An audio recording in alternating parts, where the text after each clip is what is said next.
Antes, vamos a hacer un brevísimo resumen de lo que va a comprender el curso. Inicialmente vamos a desarrollar el marco teórico y una parte muy importante, la supervisión de obras dentro del marco de la Ley 1178. Luego de esto vamos a ver lo que es las actividades de fiscalización. También vamos a ver las actividades que debemos nosotros desarrollar en la supervisión de obras. Y luego los últimos 2 días van a estar predestinados a estudios de casos. Vamos a ver casos de la vida real, como los 11 tinglados que se cayeron en la ciudad del Alto por una nevada de 30 centímetros el año 2007, que tuvo muchas connotaciones. Vamos a ver otro estudio de caso, mejoramiento de barrios en el gobierno autónomo municipal de Yayagua, $4 millones, cómo se vino para abajo este proyecto tan grande, y vamos a ver los pormenores, cuál es el rol de la supervisión y fiscalización de obras. Otro tercer estudio de caso, vamos a ver un sistema de alcantarillado, toda la temática que comprende la supervisión, ejecución de este tipo de obras. Y definitivamente tenemos preparado también un caso que es muy patético, pero nos incluye a los supervisores. ¿Cómo cierta empresa logró cobrar 16 millones de bolivianos con una boleta trucha, una boleta falsa? Y ahí vamos a comentar, de acuerdo a la ley 1178, la normativa Sistema de Administración de Bienes y Servicios, Decreto Supremo 0181, cuál es el rol que debe cumplir el supervisor de obra en cuanto a garantías. Como pueden observar, son problemas de la vida real. Entonces vamos a arrancar con la primera parte, la supervisión de obras en el marco de la ley 1178. La ley 1178 es un modelo de administración pública. El ámbito de aplicación de esta ley. El ámbito de aplicación de esta ley son todas las entidades del sector público. Por ejemplo, gobiernos autónomos municipales, gobernaciones, entidades como empresas de agua, empresas de aseo como EMA La Paz, por ejemplo. ¿Y en qué consiste esta ley 1178? En muy pocas palabras, es un modelo de administración pública. Cumple con que nosotros debemos dar cuenta documentada de los gastos que realizamos. Es decir, como es una administración pública en las entidades públicas, el solo hecho de percibir un boliviano del Estado Plurinacional de Bolivia en forma directa o indirecta, ya estamos inmersos en la ley 1178. Esta ley es una ley sistémica, comprende 8 sistemas de administración y control. Por ejemplo, el que nos compete a nosotros es el Sistema de Administración de Bienes y Servicios. Este sistema permite ejecutar los recursos económicos. ¿Y en qué consiste? En la contratación, en el manejo y la disposición de bienes y servicios. Sin embargo, está regulada por un ente que es el Ministerio de Economía y Finanzas.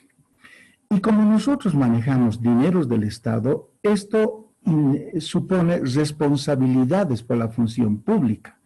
Y ahí existen las siguientes responsabilidades: administrativa, ejecutiva, civil y penal. Un ejemplo. Cuando se cayeron los 11 tinglados en la ciudad de La Paz, en el Alto, el alcalde de ese momento sentó una denuncia ante la FELCC. Y la pregunta era, ¿no?, entre los técnicos, ¿qué tiene que ver la FELCC con obras civiles? Revisado las leyes y sobre todo la ley 1178, sí, señor, tiene mucho que ver. Los 11 tinglados implican un daño económico al Estado. ¿Y eso qué implica cuando es daño económico? O responsabilidad civil o responsabilidad penal. Entonces, hemos visto en años anteriores cómo varios alcaldes tuvieron serios problemas, por ejemplo, por la compra de mochilas escolares. Y los detuvieron. Entonces les vaciaron la responsabilidad civil, a otros la penal. Vamos a hablar más adelante. Ahora, el sistema de administración de bienes y servicios permite ejecutar los recursos económicos. En los gobiernos anteriores salía a la palestra el ministro de Economía y Finanzas y se quejaba.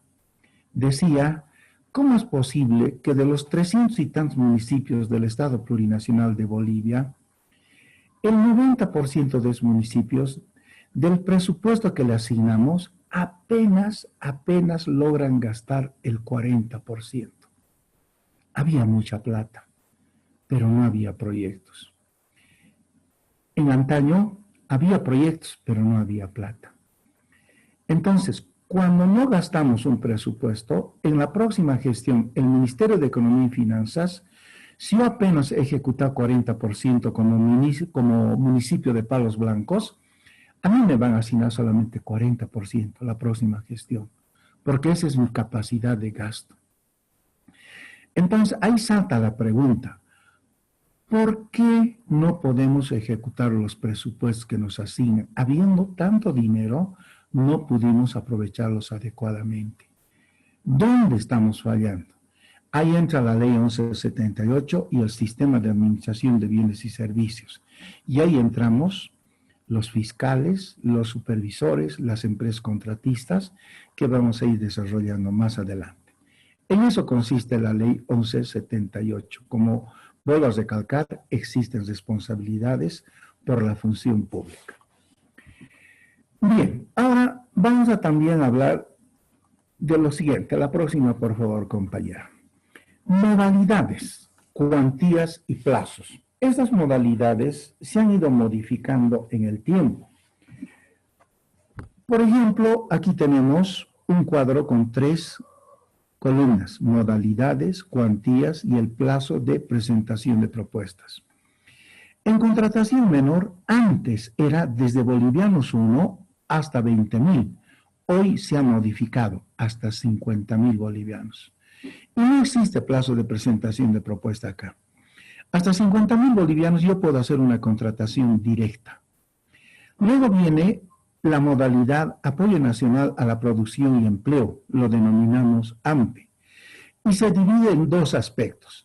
Desde 50.001, que ahora se ha modificado, hasta 200.000. Y desde 200.001 hasta el 1.000.000 de bolivianos, modalidad AMPE. En la primera, el plazo de presentación de propuestas, 4 días hábiles. En la segunda, 8 días hábiles. Aquí es donde se modificó.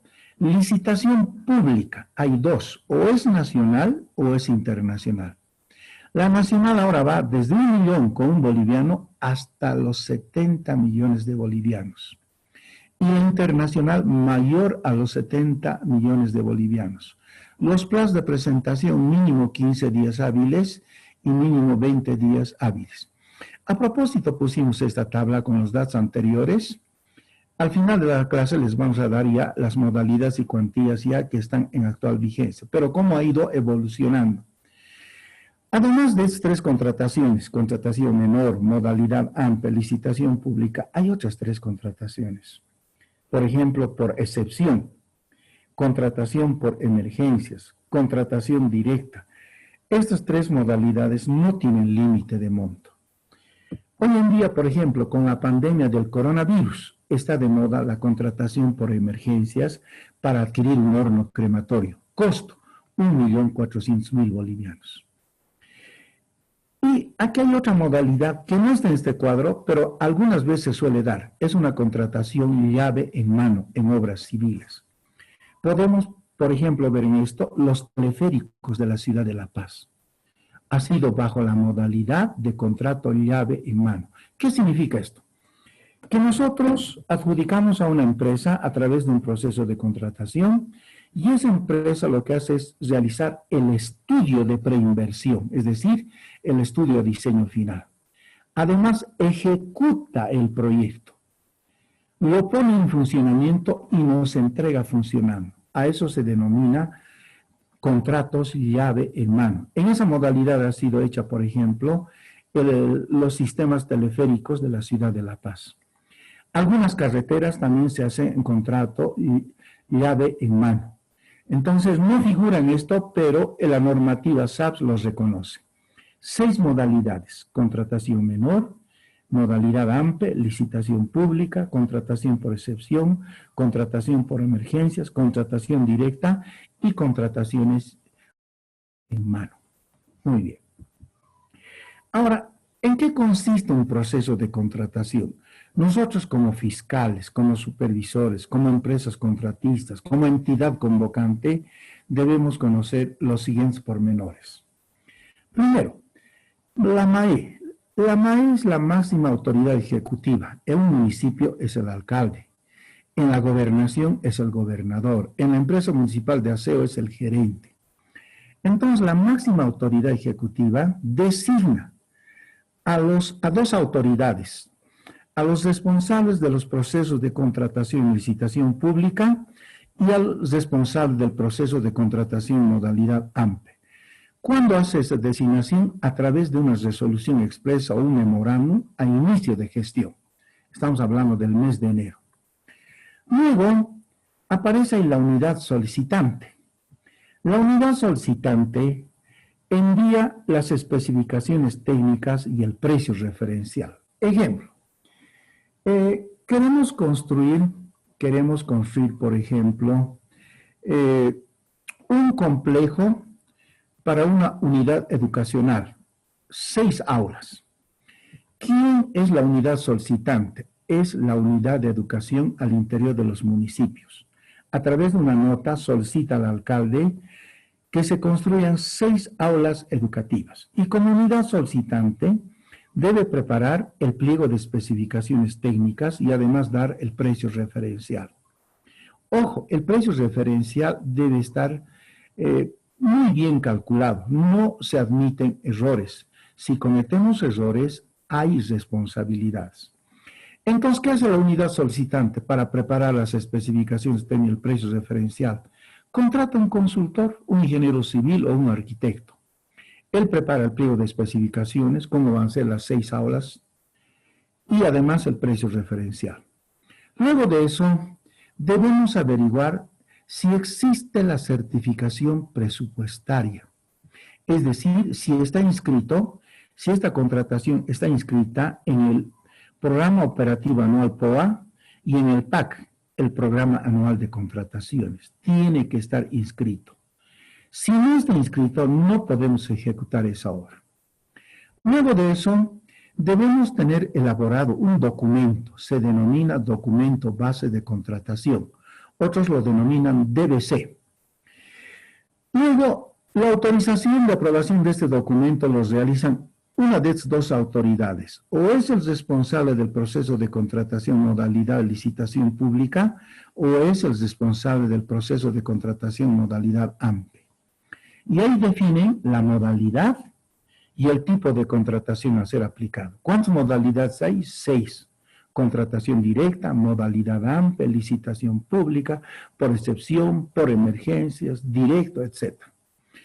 Entonces, ahí definen la modalidad tipo de contratación.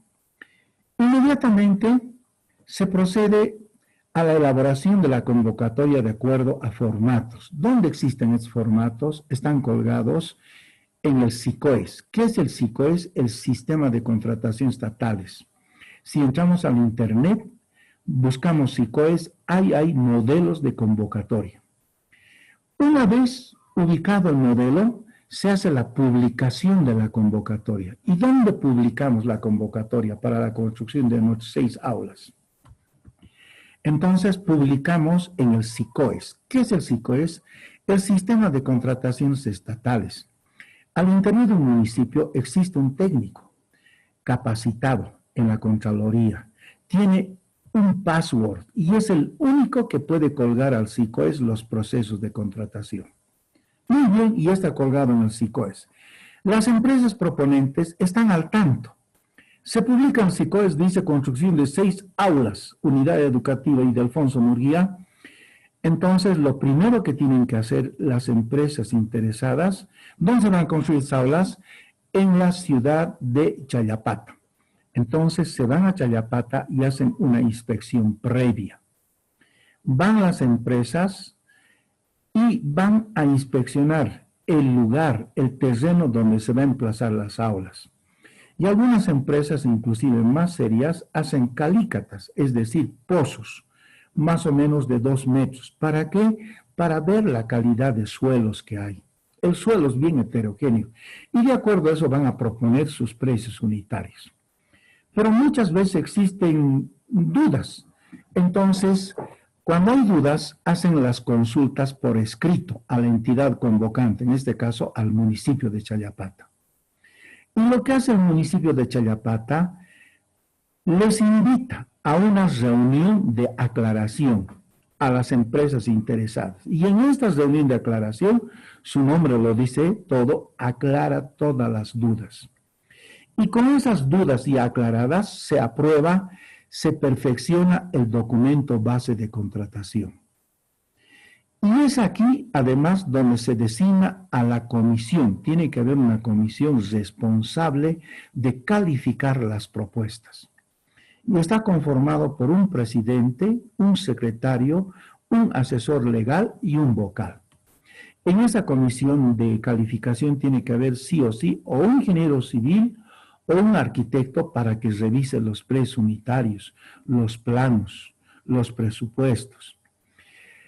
Luego de eso, ya hemos designado a la comisión de calificación, hay una día, hora y fecha donde las empresas presentan sus propuestas.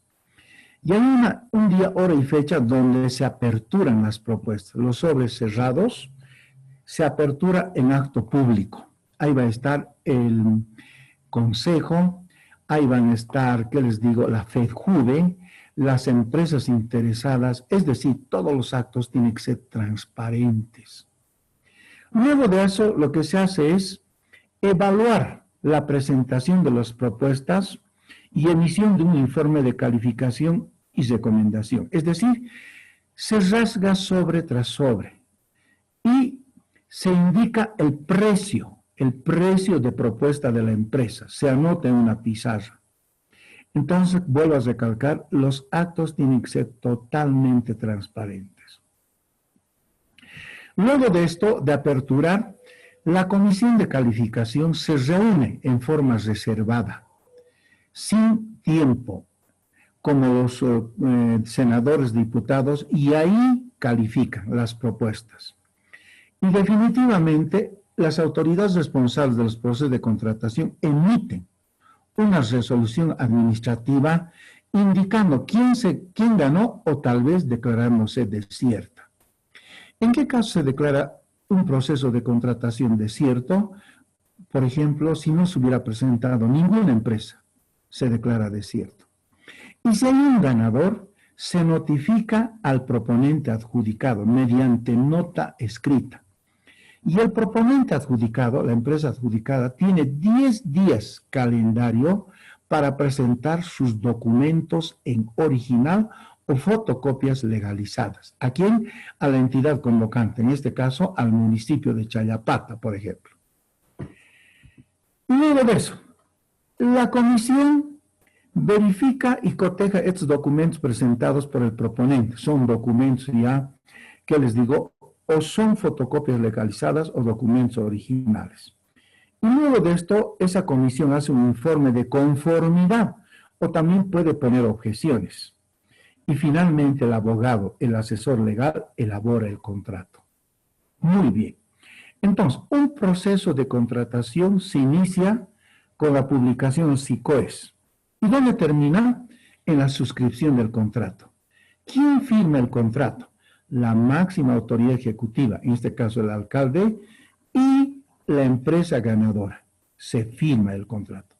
Vuelvo a recalcar, ¿dónde se inicia un proceso de contratación? En la publicación, en el SICOES. ¿Y dónde concluye? Con la suscripción del contrato. Ahora, ¿dónde nacemos nosotros, los fiscales, supervisores de obra? Aquí nacemos. Una vez suscrito el contrato, esta línea en rojo que podemos observar es el proceso de administración del proyecto. Aquí nacen fiscales, aquí nacen los supervisores. Es más, aquí se designa a otra comisión que se llama comisión de recepción. ¿Quién va a recibir las 6 aulas? La comisión de recepción está conformada, primero, por el fiscal de obras. Segundo, por el supervisor de obras. Tercero, por un representante de la unidad solicitante. Y cuarto, un representante de la unidad administrativa. Levantan un acta y hay dos tipos de recepción en obras civiles, por ejemplo, recepción provisional y recepción definitiva. Vamos a comentar más adelante con detalle. Luego de eso se recepcionan, puede ser bienes, obras, servicios generales y de consultoría. Y una vez hecho esto, entonces se levanta un acta y se le devuelve una garantía del 7%, que enseguida vamos a comentar, a la empresa que ya ha concluido, ha hecho dos entregas, provisional y definitiva. Definitivamente nos entregó, entonces se le devuelve esa garantía. En eso consiste. ¿Dónde nacemos? En la administración del proyecto, fiscales, supervisores. Iremos al anterior. Al anterior, por ejemplo. Ya, está bien, compañero. Ahora, aquí quiero hacer un comentario. ¿En qué momento entra el supervisor de obras? ¿Entrará justo cuando se ha dado la orden de proceder al inicio de obras? ¿Entrará un mes antes o será factible que entre un mes después? El ideal es que el supervisor de obras entre un mes antes de la orden de proceder. ¿Por qué? Porque en ese mes tiene que revisar el proyecto en gabinete y en el lugar de emplazamiento. Los proyectos muchas veces hacen proyectos de escritorio, no van al lugar. ¿Quién tiene que detectar todas esas observaciones? El supervisor de obras, y luego rendir un informe acerca de la calidad del proyecto. Ahora, debemos tener un solo supervisor de inicio a fin, pero a veces cambiamos como revistas a los supervisores. Se inicia con un supervisor A y se va. Tomamos un supervisor, se va y terminamos con un supervisor C. Entonces le pedimos al supervisor B, avale todo lo que ha hecho el A, y el B no va a querer, y tienes razón. ¿Cómo yo voy a avalar cosas que no he visto? ¿Verdad? Entonces, bueno, tener un solo supervisor de inicio a fin. ¿Por qué se van los supervisores? Porque le estamos pagando poco. Si nosotros le pagamos lo real, lo justo, entonces el supervisor se va a quedar de inicio hasta el final y conclusión del proyecto. Muy bien. Ahora, el Estado Plurinacional de Bolivia quiere garantizarse y ahí nacen las garantías. Por ejemplo, antes no habían tantas garantías. Las garantías que antes había era la garantía de correcta inversión de anticipo, es decir, cuando una empresa gana el proceso de contratación, la ley 1178 indica y la normativa SAPS que le debemos dar un anticipo del 20% del monto del contrato en efectivo. Luego había otra garantía, cumplimiento de contrato. Esto significa el 7% del monto total del contrato. Pero hoy en día han aparecido otras garantías, seriedad de propuesta, 1% de la propuesta económica en bienes, obras y servicios, y 0.5% de la propuesta económica en consultorías. Y además han aparecido dos garantías más. Una garantía adicional a la garantía de cumplimiento de contrato de obras. ¿Qué significa esto? El precio referencial de la obra se publica en el SICOES, Sistema de Contratos Estatales. Es de conocimiento público. Cuando yo me presento a un proceso, no puedo pasar ese precio referencial. Pero al revés, hay empresas que se bajan por debajo del precio referencial. Entonces la comisión se pregunta, dice, ¿qué es lo que ganan? Si nosotros entramos a la industria de la construcción es para tener utilidades, pero si la propuesta es 10 yo me bajo a 5, ¿qué estoy ganando? Entonces ahí nace esta garantía adicional a la garantía de cumplimiento de contrato y es equivalente a la diferencia entre el 85% del precio referencial y el valor de su propuesta económica. ¿Quieres bajarte la propuesta? Está bien, la ley te permite hasta el 85%. ¿Qué pasa si te vas más abajo? Entonces ahí debes presentar una garantía adicional a la garantía de cumplimiento de contrato. Vamos a ver esto con un ejercicio numérico en los estudios de caso. Y definitivamente aparece una otra garantía que no había antes, funcionamiento de maquinaria y o equipo. ¿Qué pasa? Hemos licitado un camino vecinal, ya, movimiento de tierras. Gana una empresa, Alfa Omega. El día de la inauguración la empresa trae toda su maquinaria, equipo pesado y liviano, como un muestrario.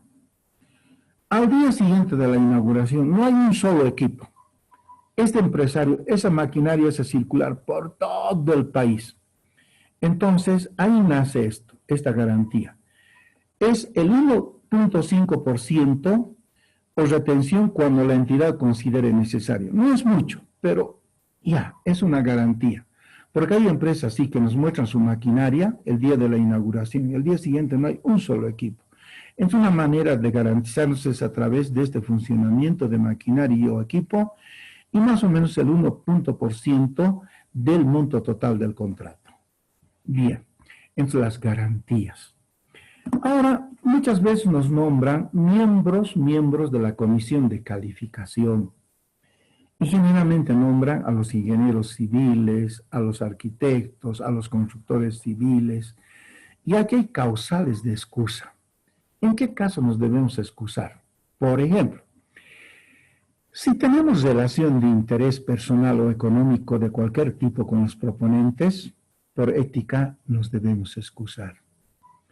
Si tenemos vinculación matrimonial o grado de parentesco con el proponente o sus representantes hasta el tercer grado de consanguinidad o segundo de afinidad, debemos excusarnos. Ejemplo, yo soy miembro de la comisión calificadora y tengo mi empresa.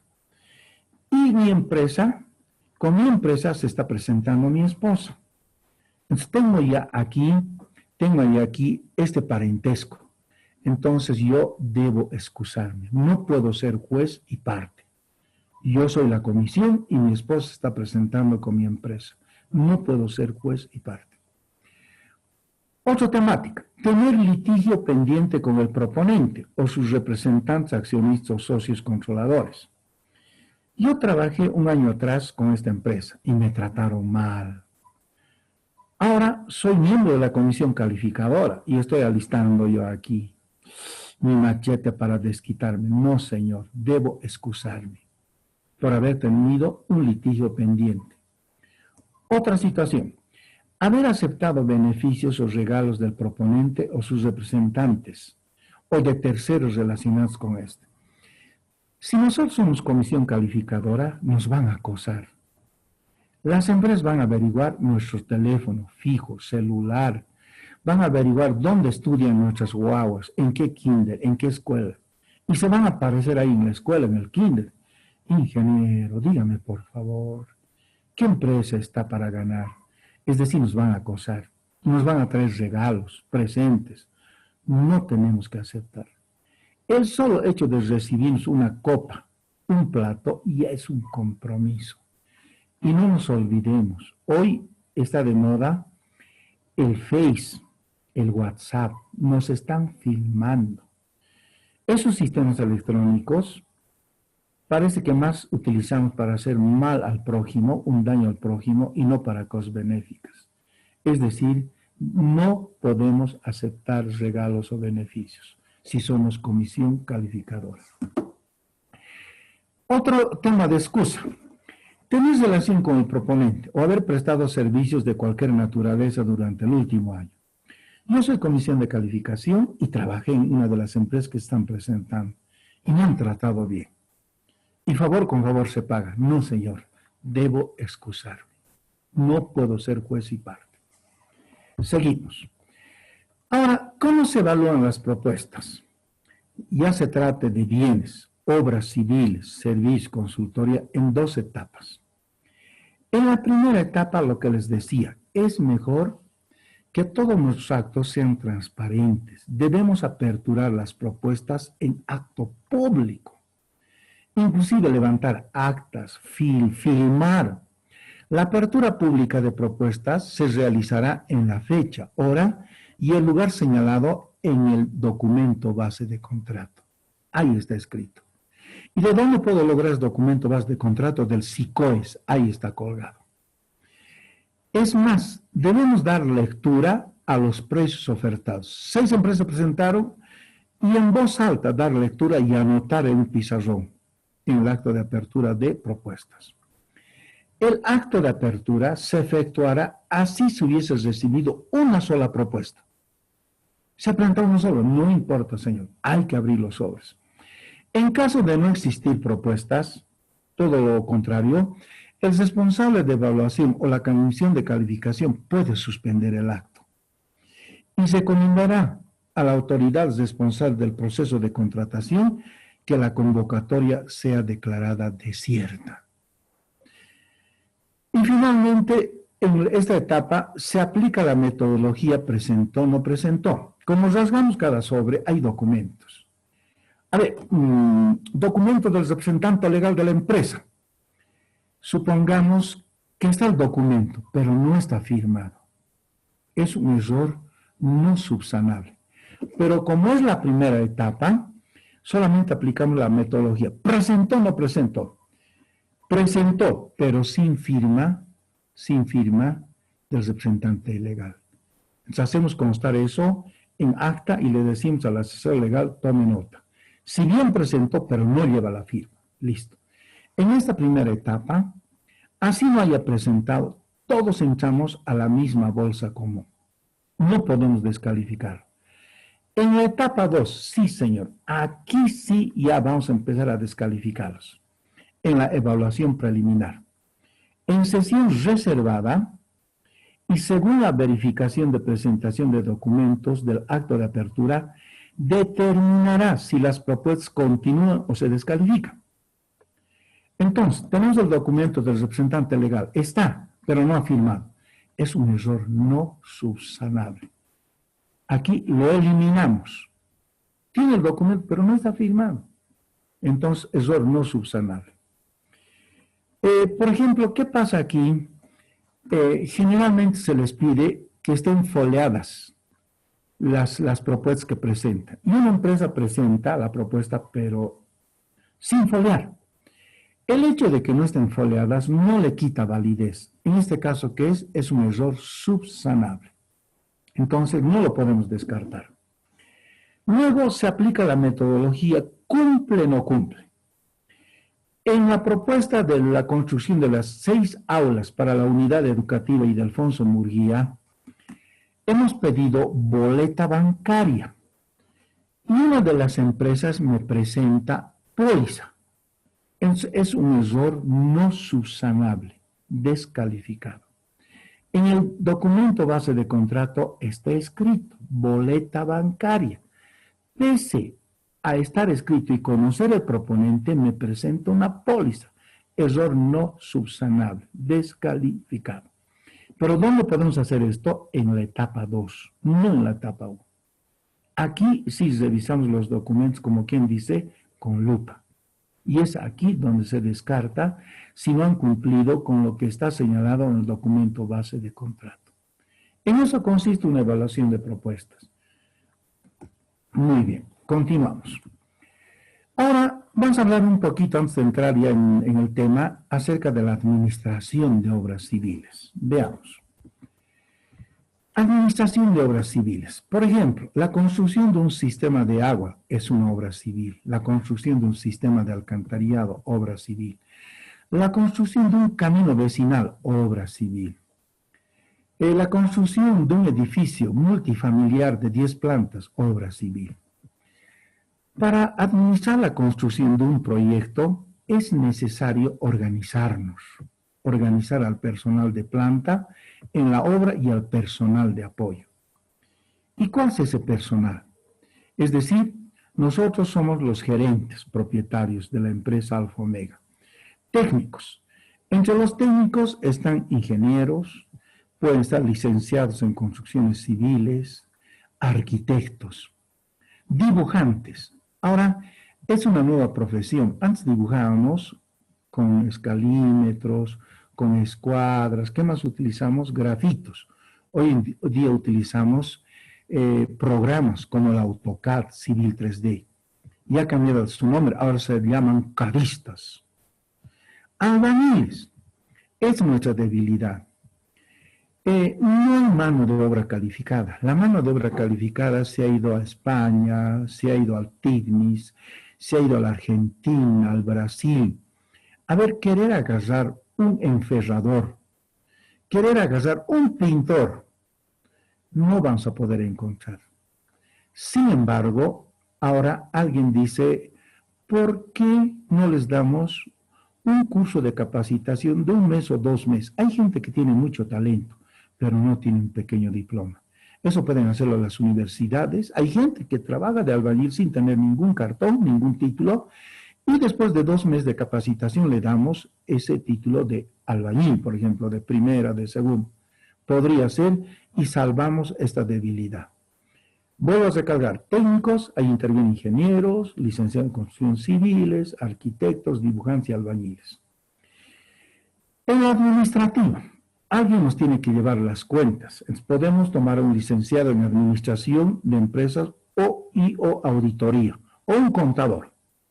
Luego necesitamos cotizadores, pero para salvaguardar a este cotizador, medio tiempo puede ser mensajero y medio tiempo cotizador. Cuando no, una secretaria, alguien tiene que estar en nuestra oficina para atender. Y la secretaria es la carta de presentación de la empresa. Entonces, ahí están los administrativos.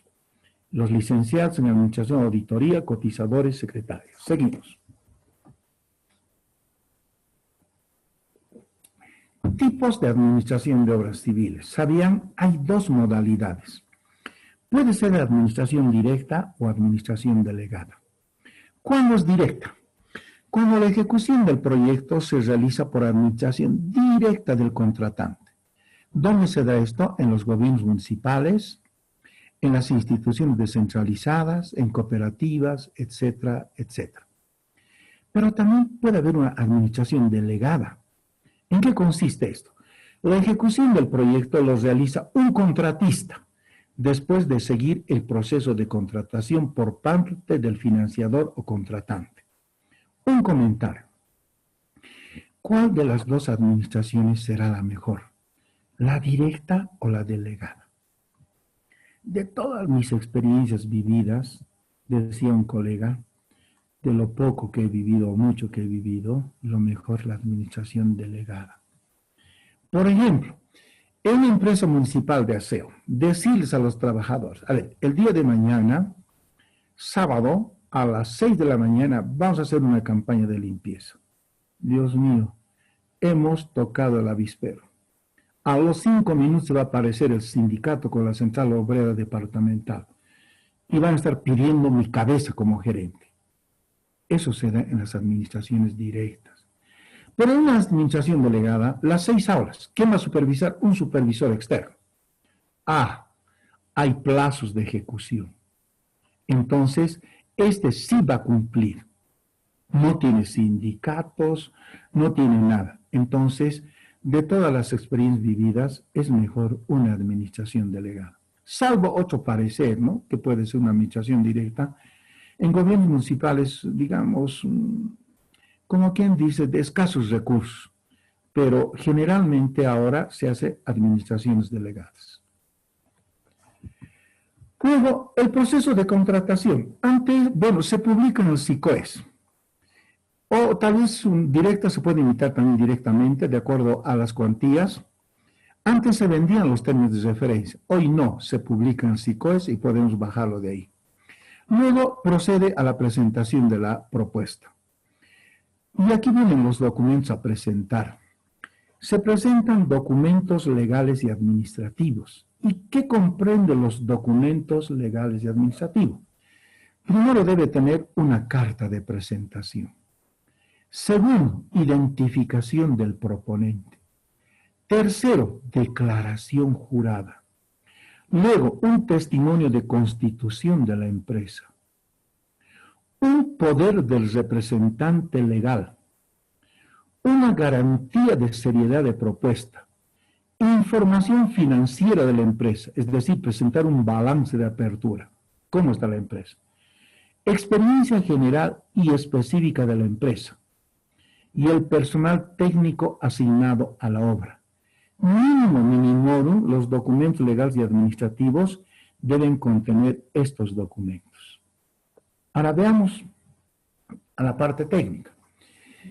¿Y cuáles son los documentos de la propuesta técnica? Primero, aquí es importante.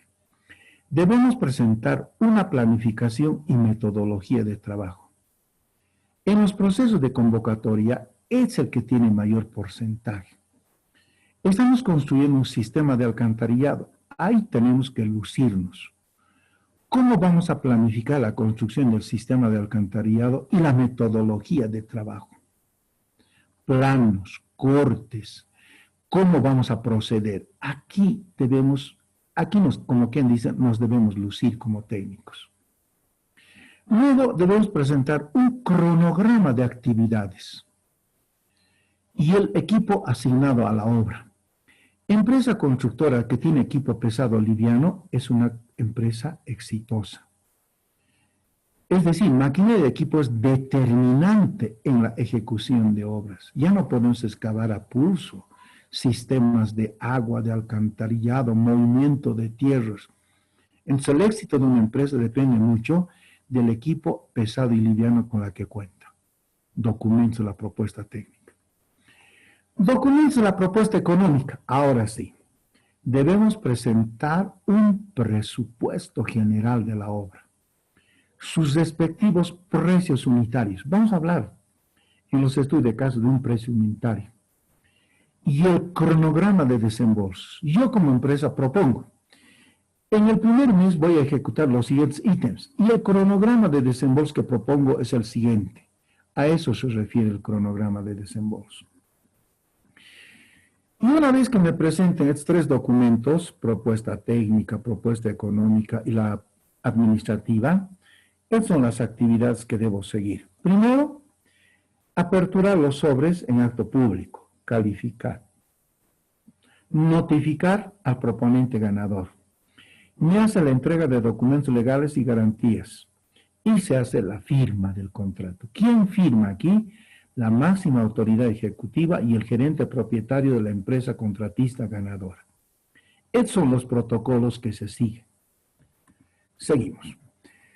Ahora, un poquito vamos a hablar, con esto acabamos esta parte, el ciclo de vida de un proyecto. Un proyecto, no nos olvidemos, es la búsqueda de una solución al planteamiento de un problema. Entonces, nosotros denominamos preinversión a la preparación de estudios o al proyecto a diseño final. Se denomina preinversión. ¿Qué contiene? La idea del proyecto, un estudio preliminar.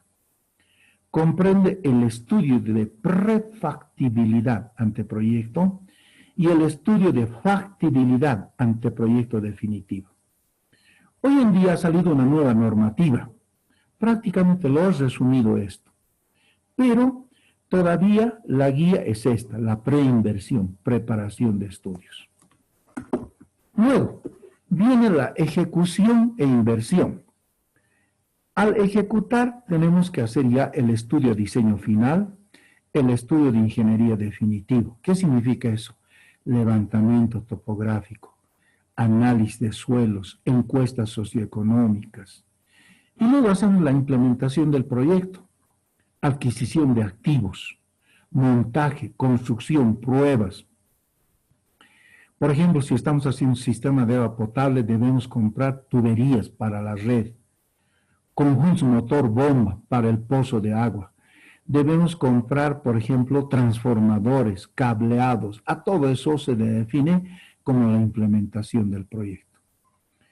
Y bueno, hemos concluido la construcción del proyecto. Ahora viene la prueba de fuego.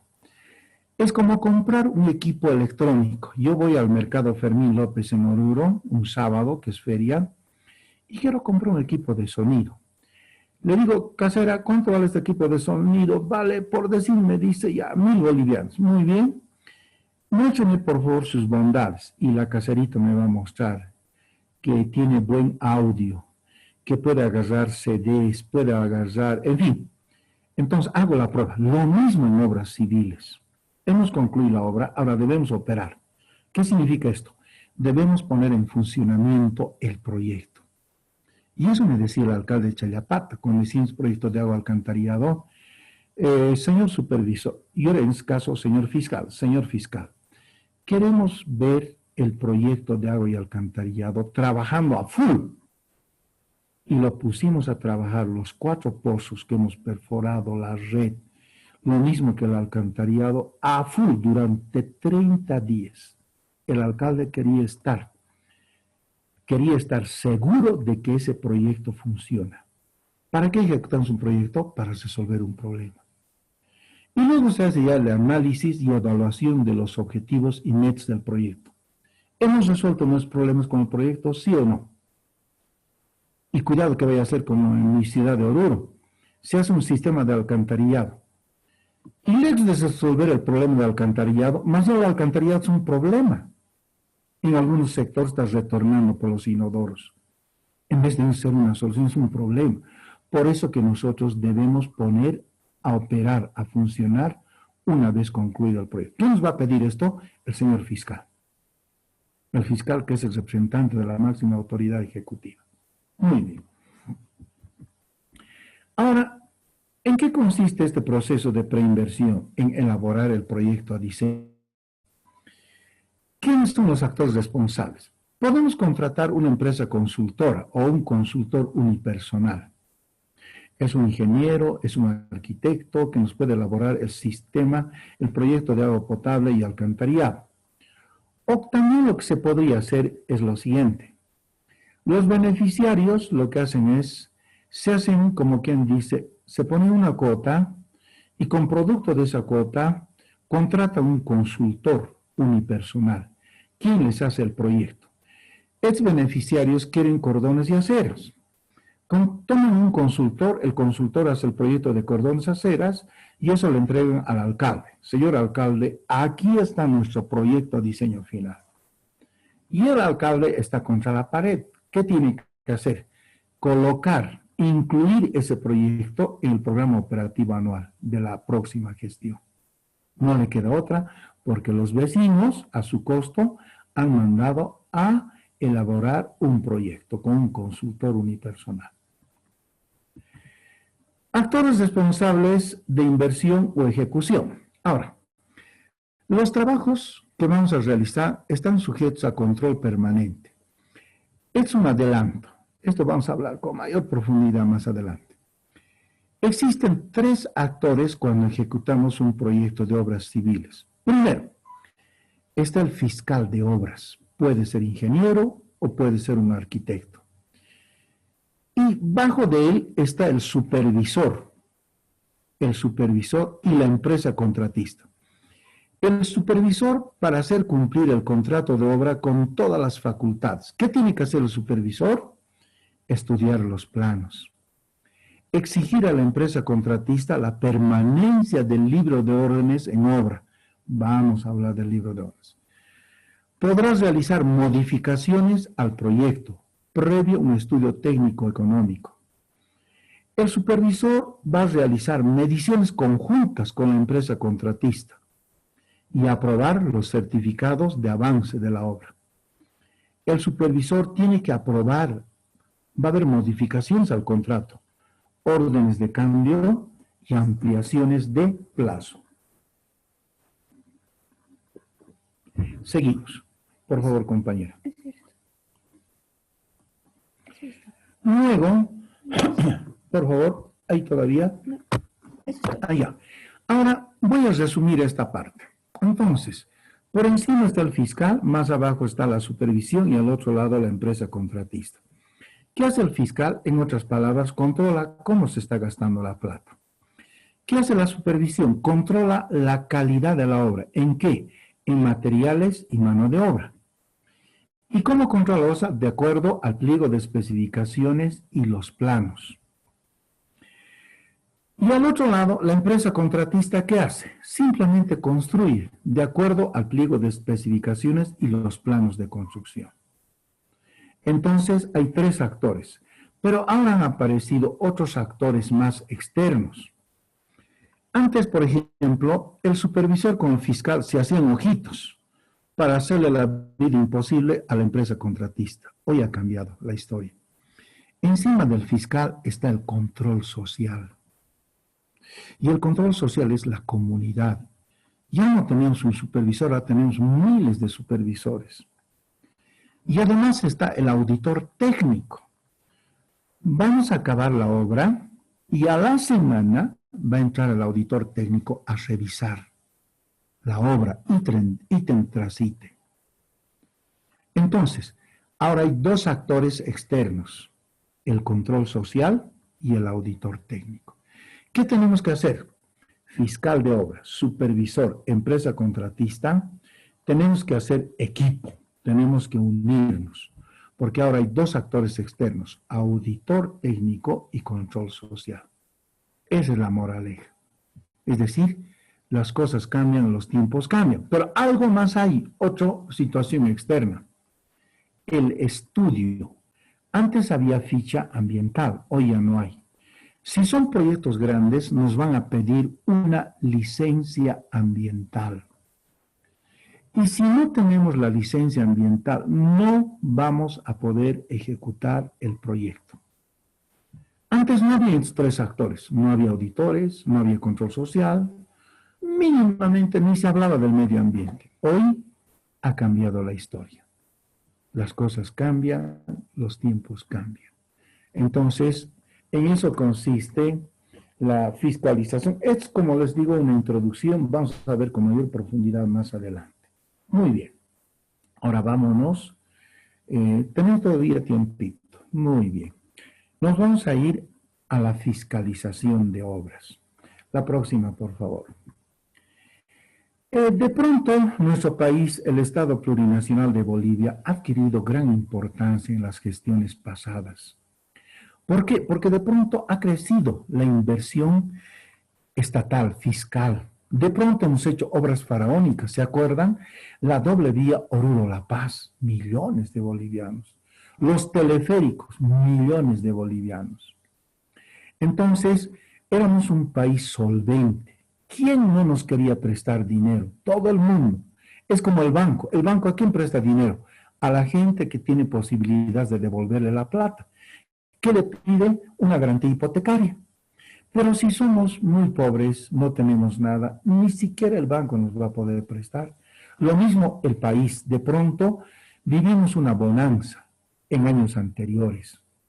Teníamos tanta plata que se hicieron obras enormes. Crecieron, ¿qué les digo?, la inversión estatal. Entonces, ahora vamos a ver en qué consiste la fiscalización. ¿Y por qué fiscalizar? El fiscal es un profesional funcionario de línea o contratado específicamente para representar formalmente a la institución, a la entidad convocante en la ejecución de una obra civil. ¿Qué hace el fiscal? Aquí está. El señor fiscal verifica el cumplimiento del contrato a través del supervisor. Esa es la misión del señor fiscal. ¿Quién puede ser fiscal? ¿Un ingeniero civil o un arquitecto? Fiscal de obras. Ahora, aquí podemos ver los tres problemas principales que se dan en la fiscalización. Primero, se puede dar en la planeación o planificación. Por ejemplo, ya nos llegan proyectos ejecutivos incompletos y lo licitan así. Licitaciones inadecuadas, contrataciones deficientes. A ver, un ejemplo de esto. El gobierno autónomo municipal de Oruro, hace muchos años, el gobierno autónomo municipal licita una obra, la construcción del mercado Bolívar, apenas con planos arquitectónicos. No tenía planos estructurales, planos eléctricos, planos hidrosanitarios. Incompleto el proyecto. Pero sin más ni más por cuestiones políticas se licitó así. Entonces eran proyectos ejecutivos incompletos.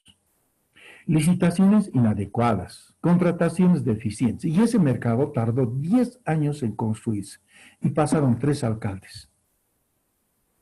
Uno se da entonces en la planeación. Otro, se da en el ente ejecutor. A veces, en la anterior gestión también ocurrió esto, habían empresas tan arriesgadas y que se adjudicaban proyectos, empresas de bajo perfil, con capacitación inadecuada, equipo improvisado, desconocimiento de normas y aspectos legales y técnicos, integración deficiente de expedientes técnicos unitarios. Es decir, por ejemplo, si nosotros solicitamos la construcción de un tinglado metálico, es una estructura metálica, es una obra especializada.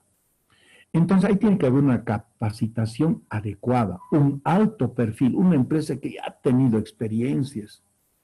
Y vamos a ver en el estudio de caso cómo en una mañana se vinieron 11 tinglados al piso por una nevada de 30 centímetros de altura. ¿Qué llegaría a pasar si cayera una nevada de 1 metro, 1,20 como en Europa? Si con 30 centímetros nos desnudó, ¿qué puede ser con una nevada de 1,20 de altura? Complicadísimo. Vamos a hacer estudio de caso. Ejecución. En la ejecución de la obra a veces falta de ética profesional. ¿A qué se refiere esto? Que de pronto caminando por Chayapata había un señor fiscal y caminando por la obra no falta un obrero que le conoce y le dice, licenciado.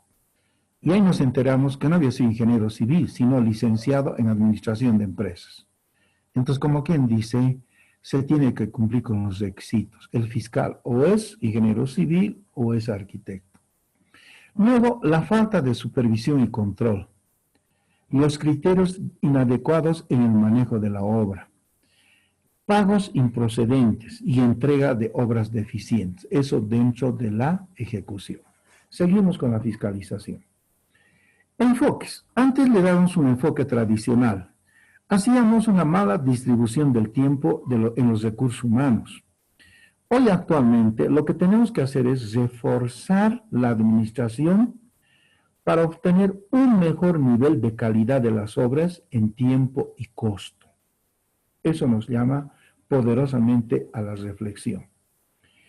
Ahora, proyectos de eficiencia hemos visto, se dan por casos judiciales, por retrasos, destiempo, deficiencias técnicas, licitaciones viciadas. Muchas veces se viene para abajo por estas situaciones los proyectos. Y como nos dice en esta gráfica, aquí tenemos un árbol y una especie que es de columpio. Así lo solicitó el departamento de marketing. Pero así hizo el pedido la unidad de ventas. Sin embargo, así lo proyectó el departamento de ingeniería. Sin embargo, así lo fabricaron, así lo instalaron y así lo deseaba el cliente. Es decir, cuántas transformaciones se ha dado desde la idea central del proyecto. La próxima. Obras privadas. Es una situación interesante. Aquí está el señor fiscal. El fiscal es un mediocampista, como en el fútbol. En el fútbol existen 11 futbolistas. Muy bien. De esos 11 futbolistas hay uno que no brilla, pero rinde. ¿Quién es? Es el mediocampo. Porque ese es, ¿qué les digo?, el cerebro del equipo. Él fabrica las jugadas. Él distribuye las jugadas. Y más o menos es así el señor fiscal en la ejecución de una obra. Es una integración. Tiene que estar enterado. Bueno, primero convocar a reuniones. ¿En qué momento convocamos reuniones? Los lunes de cada semana. Conjuntamente fiscal, supervisión de obras y empresa contratista. ¿Para qué? Para planificar qué ítems vamos a ejecutar en esa semana. Cada lunes de cada semana debemos reunirnos y rayar la cancha para esa semana. Luego el fiscal también va a revisar el proyecto, cuando no, y las planillas las va a validar. Debe tener una relación con muchas entidades. La empresa contratista le va a pedir al señor fiscal liberación de terrenos. Entonces el señor fiscal tiene que hacer gestiones, tiene que relacionarse para esa liberación de terrenos, en este caso con la alcaldía. Luego el fiscal lo que hace es el control, cómo se está gastando la plata.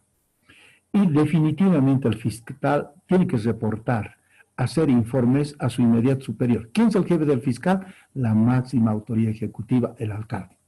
Al alcalde le debe reportar informes semanales, quincenales, mensuales, porque él es el representante de la entidad convocante, que tiene voz y voto.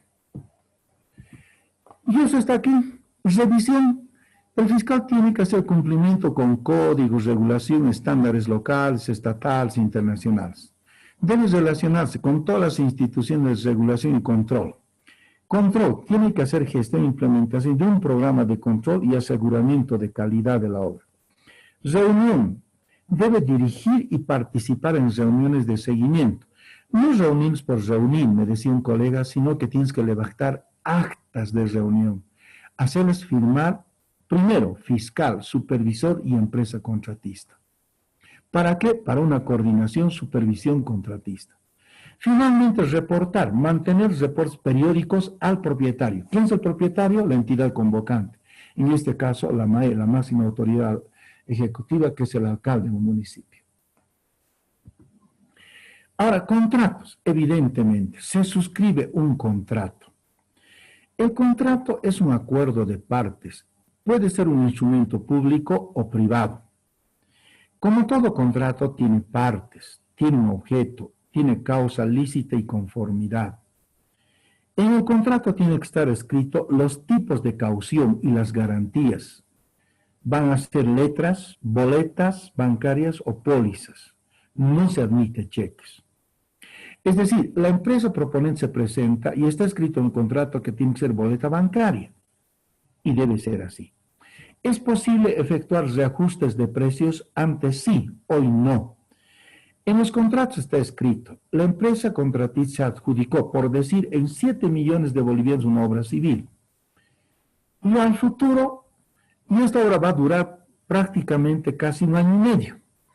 Y en un año y medio todo puede suceder. Se pueden disparar los precios, por ejemplo, de los agregados, de la madera, del cemento, del acero. Entonces, pero en el contrato está bien escrito que no hay reajuste de precio. Pero yo sé que la empresa me va a pedir, porque observemos la situación actual que estamos viviendo. Muchas cosas están yendo a las nubes. Entonces, ¿qué tiene que hacer el supervisor? Aquí comentamos con muchos colegas, tal vez aplicar una salida interesante. Yo le digo, yo soy supervisor, ven empresa Alfa Omega, yo sé que tu obra dura un año y medio. Y no quiero que me pidas reajustes, porque no está en el contrato. Y para que no me pidas reajustes, yo te voy a pagar materiales en bodega.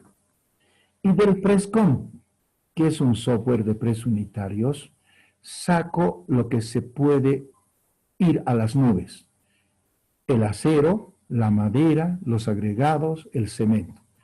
Te pago ese monto y quiero que compres esos insumos y me muestres en bodega, materiales en bodega. Es decir, se lo compro los materiales, lo depositamos en bodega. ¿Y eso para qué? Para evitar reajuste de precios. Técnicamente está bien, excelente, pero ahora legalmente, ¿cómo justifico? Ese es el problema. Y para eso necesitamos un abogado con alguna experiencia en contratos administrativos, porque cuando la Contraloría nos haga una auditoría, ¿saben qué nos va a pedir? 2 informes.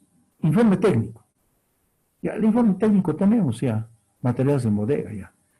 Y un informe legal. Legalmente, ¿cómo lo justificamos? Entonces, va a depender mucho aquí de la habilidad del supervisor de obras. Y de esa manera evitamos reajuste de precios. Obras públicas. El sector público en gestiones pasadas ha crecido. Hemos hecho obras grandes, la doble vía, los teleféricos, puentes, presas, sistemas de agua, proyecto Mi Agua, Mi Riego, Dios mío. Obras de gran magnitud, capital y recursos naturales. Y esto ha causado impacto sociopolítico. Como país nos dimos el lujo de pagar 2 años el doble aguinaldo. lo que ningún país paga, pero nosotros nos dimos. ¿Se imaginan? Teníamos una bonanza económica. Sin embargo, la inversión pública es un gasto de recursos de origen público destinado a incrementar, mejorar o reponer las existencias del capital físico de dominio público. Y ahí viene el PIP, es el proyecto de inversión pública. Es una solución a cargo de una entidad gubernamental que se idealiza y materializa con la finalidad de satisfacer una o varias necesidades colectivas. Ciclo de un proyecto, lo que habíamos comentado.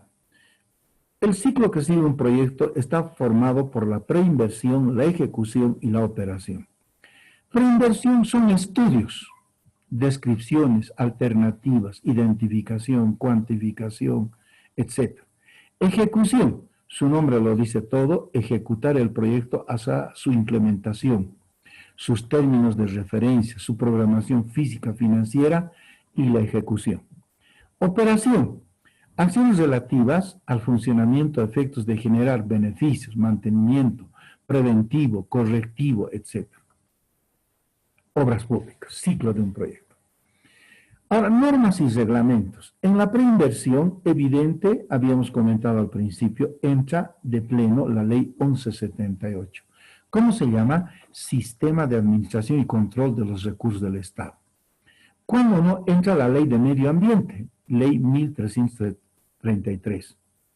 Entra la ley del ejercicio profesional del arquitecto, ley 1373. Entra la ley del ejercicio profesional del ingeniero, ley 1449. ¿Y cuándo no? Dos decretos supremos, este 23.318A y el 29.237, responsabilidad por la función pública.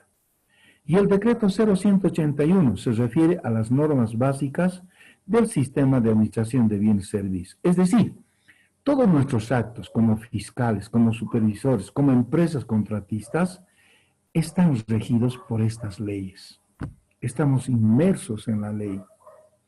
Control posterior. Ahora, hay normas de auditoría gubernamental. Por ejemplo, si ejecutamos un proyecto con el Banco Interamericano de Desarrollo, termina el proyecto y a la semana ya están los auditores del Banco Interamericano de Desarrollo. Existen normas internacionales de auditoría, declaraciones sobre normas de auditoría emitidas. Es decir, estamos sujetos a una evaluación ex post, que se denomina auditoría. Puede ser estatal o puede ser esta auditoría privada. Fiscal de obra. Ahora ya vamos a entrar en materia. ¿Quién es el fiscal de obra? ¿Es el profesional? ¿Es un funcionario de planta de la entidad contratante o una persona natural o jurídica contratada exclusivamente para representar en la ejecución de una obra civil? ¿A quién representa el fiscal? A la entidad contratante. Representa a la MAE, a la máxima autoridad ejecutiva, en este caso al alcalde municipal. Legalmente es la persona que en representación del contratante toma decisiones que son necesarias en la ejecución de la obra y ejerce control además sobre la supervisión técnica. Esa es la definición de fiscal de obra. Fiscalización. Los trabajos en materia del presente contrato están sujetos a la fiscalización permanente de la entidad. ¿Y qué debe hacer el fiscal de obras? Exigir a través del supervisor el cumplimiento del contrato de obra. Hay un contrato suscrito entre la MAE y la empresa. ¿Qué tenemos que hacer? Cumplir nada más que el contrato. Exigir directamente el cumplimiento otra vez del contrato. ¿A quién tenemos que exigir? A la supervisión, realizando seguimiento y control de los actos del supervisor. Exigir, eso tiene que hacer el fiscal, el buen uso de los recursos asignados a la obra. Esa es su misión del señor fiscal. ¿Qué más? El fiscal toma decisiones, toma conocimiento y en su caso pide aclaraciones pertinentes sobre los certificados de obra aprobados por el supervisor. Es decir, tiene toda la autoridad para tomar conocimiento y pedir esas aclaraciones. El fiscal coordina todos los asuntos relacionados con los contratos de construcción y la supervisión. El fiscal, ojo, tiene funciones diferentes a las del supervisor, por lo que no está facultado el fiscal, no está facultado para suplantar en el ejercicio de sus funciones y responsabilidades al supervisor. Está escrito en las normas básicas, Decreto Supremo 0181. Ahora, reemplazo del fiscal de obras y el supervisor.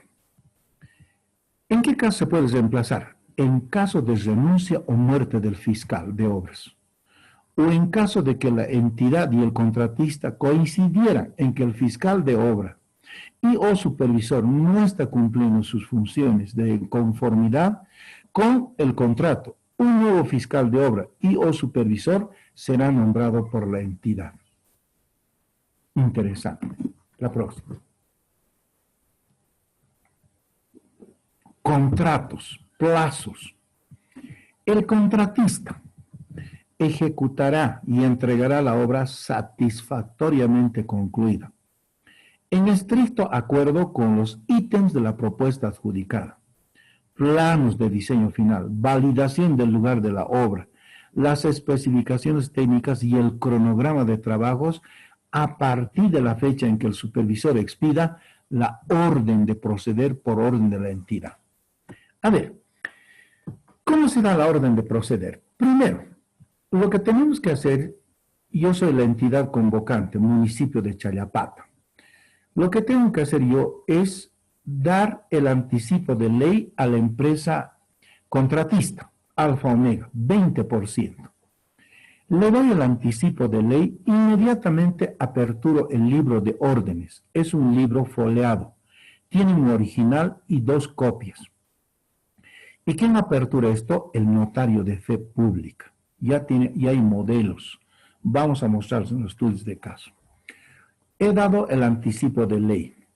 He aperturado el libro de órdenes y en el libro de órdenes el supervisor escribe e instruye orden de proceder. Proceda a la ejecución de la obra o del proyecto. Y es a partir de ese momento que hemos levantado la bandera a cuadros como una competencia automovilística. A partir de ese instante corren los plazos, a partir de la orden de proceder. A eso se refiere. Ahora, fuerza mayor. Fuerza mayor, no se olvide, es un obstáculo externo, imprevisto, inevitable, que origina una fuerza extraña al hombre y con tal medida impide el cumplimiento de la obligación. Ejemplo, incendios, inundaciones, desastres naturales. La pandemia del coronavirus, ¿será fuerza mayor? Claro, es un obstáculo externo, imprevisto, tal vez inevitable. Por el tema de la pandemia se han paralizado muchas obras. ¿Se acuerdan de la cuarentena? Del encapsulamiento que tuvo, por ejemplo, la ciudad de Oruro, las cuarentenas, fuerza mayor. Es una fuerza externa al hombre, no atribuible al hombre. Caso fortuito, es un obstáculo interno, atribuible al hombre, imprevisto o inevitable, proveniente de las condiciones mismas en que la obligación debería ser cumplida. Ejemplo, conmociones civiles, huelgas, bloqueos de caminos, revoluciones, etc. Caso fortuito. Interesante. Contratos, plazo. Para constituir una justificación de impedimento de retraso en el cumplimiento del cronograma, de modo inexcusable más bien e imprescindible, en cada caso el contratista deberá recabar del fiscal de obra un certificado de constancia de la entidad del impedimento dentro de los 5 días hábiles de ocurrido el hecho, sin el cual de ninguna manera y por ningún motivo podrá solicitar luego al supervisor por escrito más bien, dentro del plazo previsto para los reclamos de ampliación de plazo. Dicho de otra manera, yo soy empresa constructora, Alfa Omega. Estoy ejecutando el sistema de agua potable y alcantarillado. Y es el mes de febrero y Dios mío, llueve 2 días sin cesar. ¿Qué debo hacer como empresa contratista? Dentro de los 5 días hábiles, yo lo que tengo que hacer es presentar una nota escrita al señor fiscal de este evento de lluvias. Y eso lo hago en los 5 días hábiles. Le digo, señor fiscal, no he logrado ejecutar obras porque llovió copiosamente durante 2 días. Además de esa carta escrita, me saco del periódico, de la prensa, del CENAMI, una certificación de las lluvias. Y tengo que hacerlo dentro de los 5 días hábiles. Porque si yo voy a pedir al final, cuando me doy cuenta que me va a faltar tiempo para concluir la obra, y le voy a solicitar al supervisor ampliación de obras, tarde, capitán, me dice. El llanto tiene que ser sobre el muerto. Las cosas se tienen que hacer sobre lo caliente. Si nos ha agarrado una lluvia de 2 días, tengo 5 días hábiles. Nota escrita. Informe del CENAMI. Si hay recortes de prensa, listo. ¿A quién debo presentar la nota? Al fiscal de obra. Y el fiscal de obra le va a remitir eso al supervisor. Y cuando yo pida ampliación de plazo, me lo van a dar, porque 2 días no pude trabajar por las lluvias. Entonces se puede hacer eso. Muy bien. Libro de órdenes. El contratista, la empresa contratista, llevará un libro de órdenes. Un libro de órdenes es un libro que tiene un original y 2 copias, y están foliadas. Original y 2 copias. Y además es aperturado por un notario de fe pública en la fecha en que el contratista reciba la orden de proceder. Cuando acaba la obra, una copia va al supervisor, otra copia del libro de órdenes va a la empresa contratista y el original se queda con la entidad convocante. Por eso tiene un original y 2 copias. ¿Quién apertura? Notario de fe pública. Y ahí se anota la orden de proceder. Pero para hacer esto tenemos que dar el anticipo de ley del 20%. El supervisor anotará en el libro de órdenes, observemos, libro de órdenes. Tenemos que ordenar. No tenemos que pedir ahí, por favor, no. Libro de órdenes. El supervisor anotará las instrucciones, órdenes y observaciones impartidas. Cada orden llevará fecha y firma del supervisor. Mejor si sellamos con sello de pie.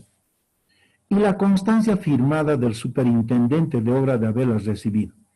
No es bueno llenar el libro de órdenes solito. Hay que llamar al superintendente de obra, al encargado de la obra. Venga, señor. Y en presencia de él tienes que llenar el libro de órdenes. Y al llenar el libro de órdenes, no dejemos espacios en blanco. Y si vamos a dejar un espacio en blanco, como en las facturas, hacemos una línea horizontal y una oblicua. Porque si no hacemos eso, hay empresas, con todo respeto, que pueden hasta simular nuestra letra y poner cosas a su favor. Es por eso que debemos manejar muy bien el libro de órdenes. El original del libro de órdenes será entregado a la entidad, al fiscal, en la recepción definitiva. Una copia en poder del supervisor y otra copia a la empresa contratista, lo que les decía. La empresa contratista tiene la obligación de mantener el libro de órdenes en el lugar de ejecución de la obra, salvo instrucción escrita del supervisor con conocimiento del fiscal de obra.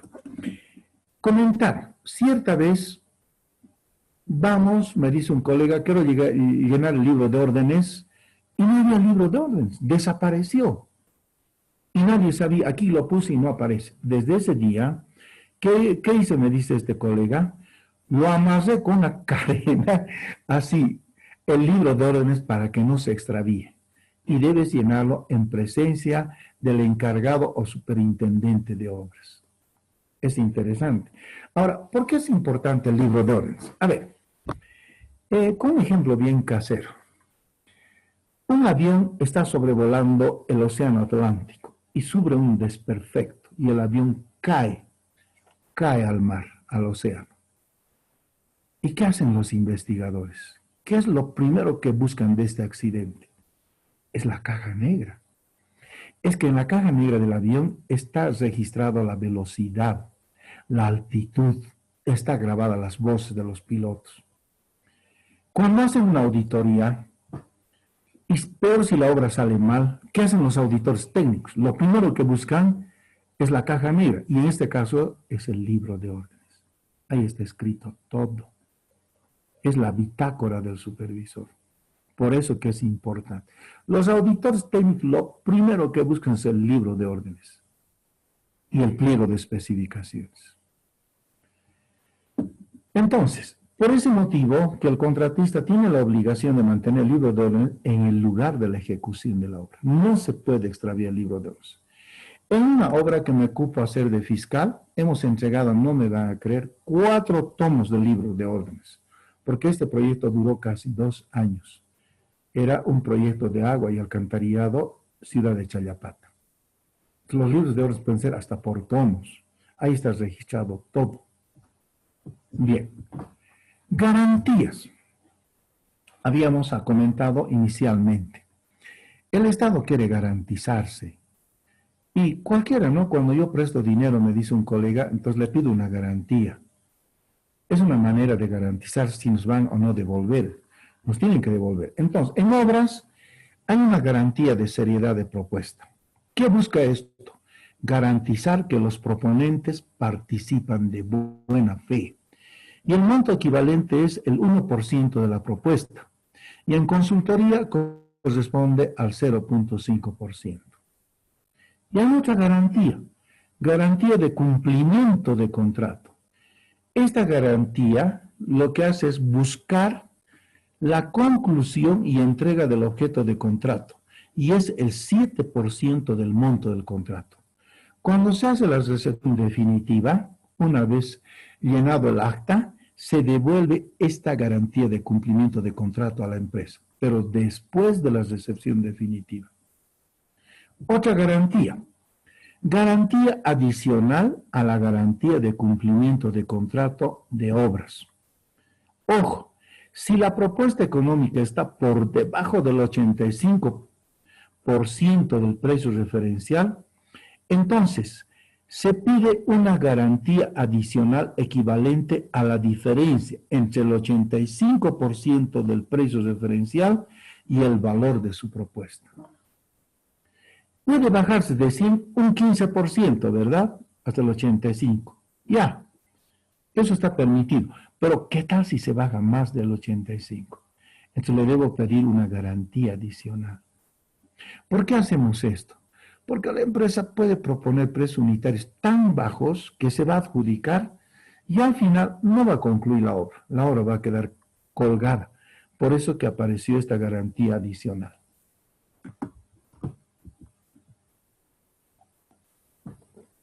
Lo que les comentaba, garantía de funcionamiento de maquinaria y o equipo.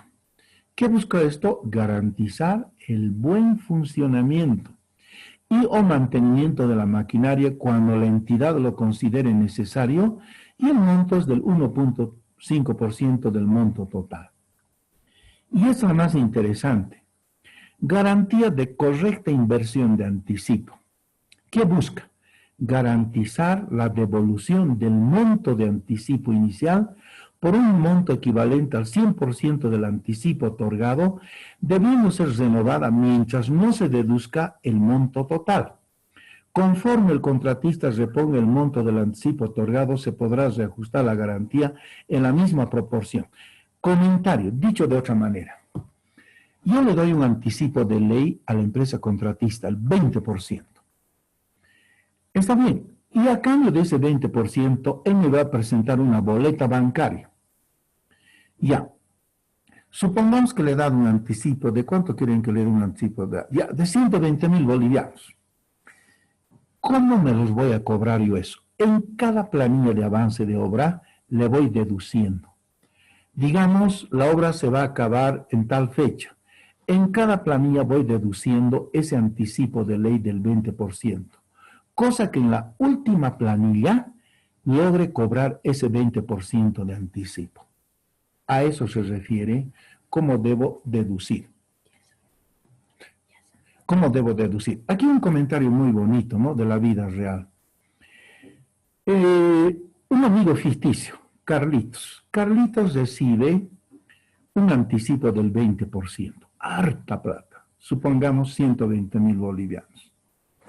¿Qué hace Carlitos con 120.000 bolivianos? Lo primero que hace es comprarse un auto Mitsubishi último modelo para lucirse con los vecinos, con las muchachas. Todo el mundo le envidia a Carlitos, mira el caso que se gasta. Y ahí nacen sus problemas de Carlos. No tiene dinero para comprar materiales, para pagar sueldos. Se presta del compadre, de la comadre, empeña la casa de sus suegros, empeña su propia casa, deuda sobre deuda. Y al final la deuda es tan grande que el Carlitos toma una decisión. Coca-Cola raticida, adiós mundo cruel. Llegan los 9 días, está su retrato, la gente se pregunta, ¿pero por qué tomó esa decisión? Tan simpático. Ahí abajo, Carlitos QPD. ¿Qué significa? Que en paz descanse. Mentira.